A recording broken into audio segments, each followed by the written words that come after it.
The Xbox One has an incredible library of outstanding games. However, there are more than a fair share of Xbox One games that are just awful and will leave you scratching your head as to why this game even exists.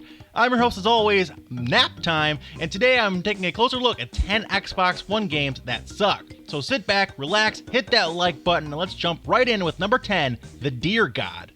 Now, this game is a retro indie style, very popular for these indie developers to use these old pixel art, looks like 32-bit or 16-bit. Very popular for them to do that. It's very cheap to make a game like this. It's a 2D platformer in that vein, and it's a simple enough idea, old school platformer with the deer character. It's kind of like a nature thing. The whole thing is based off of experiences that the developer had as a kid in the woods, which sounds interesting enough, but when you start getting into the gameplay, it starts to break down a little bit. This is where the game kind of struggles here. A lot of people are complaining about the clipping in this game and that the frame rate drops in certain spots and that certain spots just don't really make a whole lot of sense and that it just doesn't really play that well overall. And then there are in fact other better games out there in this genre like Flint Hook or Celeste. The games that just do this better for a similar price, so there's really no reason to pick this one up. I would suggest games like I said, like Celeste, maybe even Super Meat Boy if you're looking for an older one. Games like that are a lot better than this one and they're around the same price.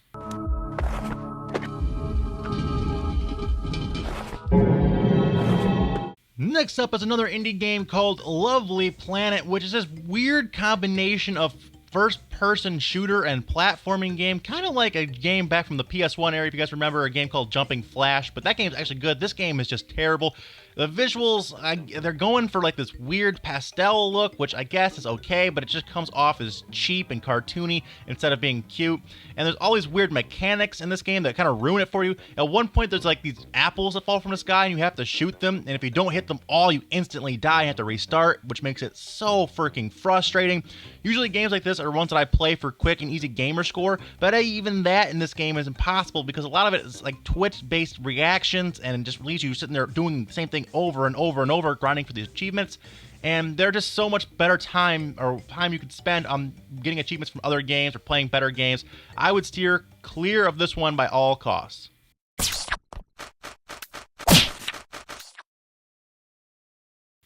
Next up is a flight sim game called Flying Tigers Shadows over China, which is a World War II flight arcade sim game. And sadly, I had high hopes for this game, but it just kind of fell flat. I don't like the controls in this game. I don't like when flight sim games don't let you fully control the aircraft. Yes, you can change the settings to that, but it just wasn't doing it for me here. Graphically, it's not really up to par with what I think the Xbox One can do. Compare this to some gameplay footage from the upcoming Ace Combat 7 game, which granted is a AAA title. This is just an indie developed title. I get that, but still, this game, for my money, I played through it. It's got a very short campaign, around 1 to 2, 3 hours max. There are some other things you can do to get all the achievements, which I haven't done yet. Overall, though, if you're looking for a flight sim game, I would hold out until Ace Combat 7 is released later this year. Obviously, it's got a much full-priced game, which will be much better, but I think if you do that, you'll be much happier with how you spend your money. They say sky's the limit. Next up is Disney Fantasia Music Evolved, which is this weird combination of like rhythm music game that involves the connect and using your motions to time the music right and you get in the flow, which all sounds hunky-dory, but the execution isn't that great. The only thing redeeming about this game is the tracks on it aren't actually that bad. There's a lot of modern music, a lot of bigger songs you've probably heard of, remixed in a kind of cool way, but other than that, the game just really isn't all that much fun. There's not a whole lot of replayability, and worst of all, you have to have the piece of crap Kinect to play it, which just makes it an utter piece of junk. I mean, every Kinect game I've ever played has been trashed. I don't know if I've ever played one that's worth a damn, and this is no exception. A game that you can get for probably $4 or $5 used at GameStop or online, but that's $4 or $5 too much in my opinion. Don't pick this game up. I mean, the only thing you could really play this game for is getting some quick, easy achievements if you're an achievement hunter like myself. But other than that, I highly recommend steering clear of this one.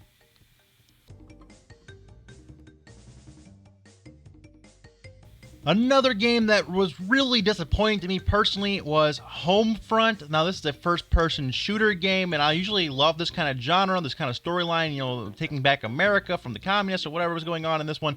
It had a good potential, and I was really looking forward to this one when it came out. I was severely let down. I mean, there's just so many superior FPS games out there you can play on the Xbox One. I mean, you have Battlefield 1, you can take your choice of any Call of Duty game.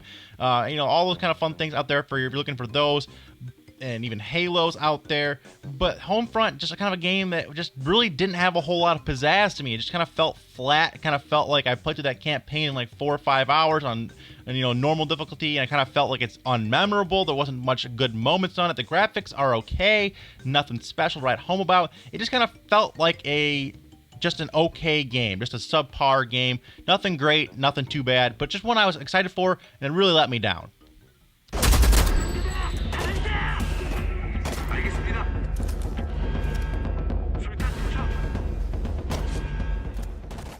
Next up is a game called Crimson Dragon, which is again another indie title. Kind of thought it would be kind of cool here, kind of reminded me of like a Panzer Dragoon kind of game from back in the day. So I thought I'd give this one a try. You know, it's like this on-rail shooter. You got dragons, there's leveling up, there's customization. I thought it'd be cool. Well, wrong. The control scheme is absolutely impossible. It makes it so hard to play this damn game. Like, it would be so much better if they got the controls right. Like, you'd think they would do that, at least have the controls be usable, but they're so hard to use in this game. I just couldn't figure it out. I mean, maybe it's just me, but I don't think so. I play a lot of games, but I just couldn't get my head around this control scheme. On top of that, the graphics leave something to be desired as well, and just overall, just a subpar game as a whole. Game that you should probably avoid. I mean, it wasn't the most expensive game. It's, like I said, it's an indie title, so you're not wasting a full $60, but you can definitely spend your money in better places on better games than this one.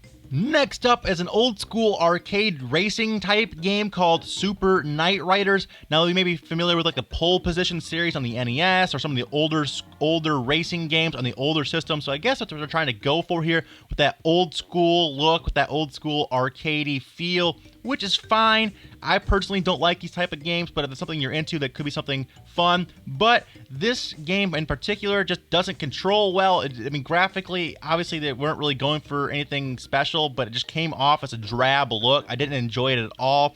It just kind of drug the game down for me. The controls, again, weren't very fluid. I felt like I was sliding all over the place. They weren't really the most responsive controls in any kind of racing game I've ever played. I mean, if I was going to play a racing game like this, I would probably just pop in Pole Position on the NES and play that over this any day. But if you're looking for a cheap gamer score, I guess this is an okay game. But other than that, I highly recommend steering clear of this one.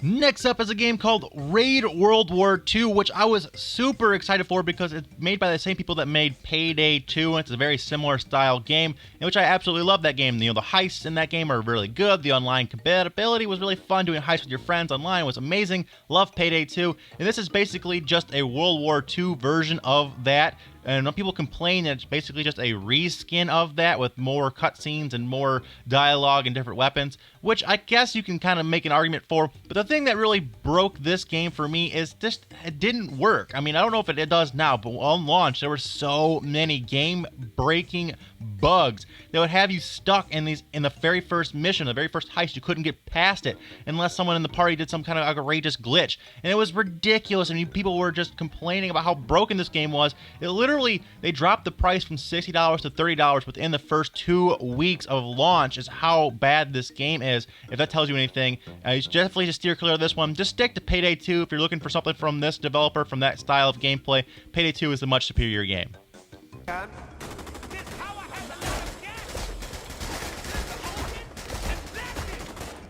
be some kind of valves for regulating the gas around here. Find them! Coming in at number 2 on our list is Ben-Hur, which is just an absolutely mind-blowingly dumb game that even exists.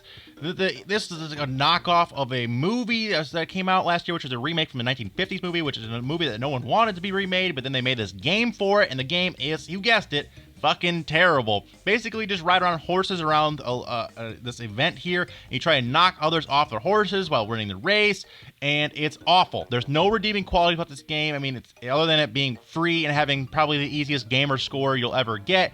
but there's no reason to play it other than getting the 1,000 gamer score, which is whatever. I mean, it's just an awful game. The graphically terrible, audibly terrible, gameplay terrible. This game is overall terrible, and I highly, highly recommend you never, ever play it.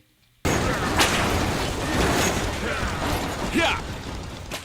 And our final game on today's list is called Infinity Runner, which is exactly what the title sounds like. It's one of those infinite running games. Get the title, get it. But anyway, it's just basically an iOS port, which is really kind of a downfall that they let this game on the Xbox Live Marketplace at all. This game came out on iOS years ago. It came out on Xbox One probably 2 years ago. But it's just an awful game. I mean, it doesn't really have a whole lot of depth to it. Obviously, it's one of those how you run until you can't anymore. You get a high score, you try and beat it. Simple as that. But there's so many better ones out there, like Temple Run for iOS. Just a so much better game. I mean, it doesn't really have a whole lot of redeemable qualities. There's a storyline to it, I guess, but it's just awful. Graphically, it's a letdown in that department. Audibly, it's a letdown in that department as well. And just overall, just a waste of money to buy a game like this. I highly recommend steering clear of this game by all costs if you have an option, or if you want to play something in this genre. Just download Temple Run on your iOS device for free and play that. It's a much better game than this pile of crap.